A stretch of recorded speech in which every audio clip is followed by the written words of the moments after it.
तुगलक वंश की स्थापना गयासुद्दीन तुगलक 1320 ने की थी। यह वंश दिल्ली सल्तनत का तीसरा शासक वंश था, जो 1320 से 1414 ईस्वी तक सत्ता में रहा। तुगलक वंश के प्रमुख शासक: 1. गयासुद्दीन तुगलक 1320 से 1325 ई। स्थापना: गयासुद्दीन तुगलक ने खिलजी वंश के अंतिम शासक खुसरो खान को हराकर तुगलक वंश की नींव रखी। प्रशासन: उसने मजबूत सेना तैयार की और साम्राज्य के विस्तार के लिए बंगाल और वारंगल पर आक्रमण किया। मृत्यु: 1325 में दिल्ली के पास एक भव्य स्वागत समारोह के दौरान गिरने वाले मंडप के नीचे दबकर उसकी मृत्यु हो गई। 2. मोहम्मद बिन तुगलक 1325 से 1351 ई। यह सबसे विवादास्पद शासकों में से एक था।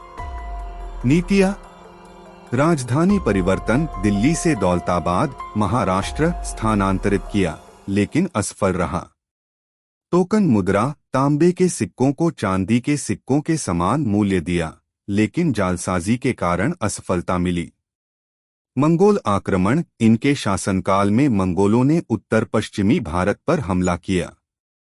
कर वृद्धि: दोआब क्षेत्र, गंगा यमुना का क्षेत्र में कर बढ़ाया, जिससे किसान असंतुष्ट हो गए। 3. फिरोज शाह तुगलक 1351 से 1388। यह अपने पूर्ववर्ती की तुलना में सफल शासक था।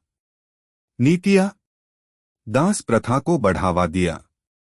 300 से अधिक नए नगरों की स्थापना की, जिसमें फिरोजाबाद, दिल्ली प्रमुख था।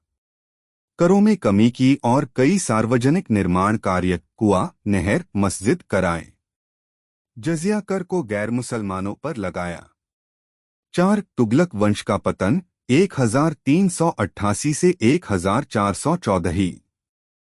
फिरोज शाह तुगलक के बाद कमजोर शासकों का दौर शुरू हुआ।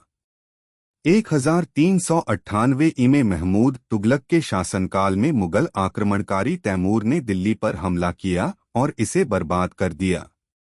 1414 में तुगलक वंश का अंत हुआ और सैयद वंश सत्ता में आया।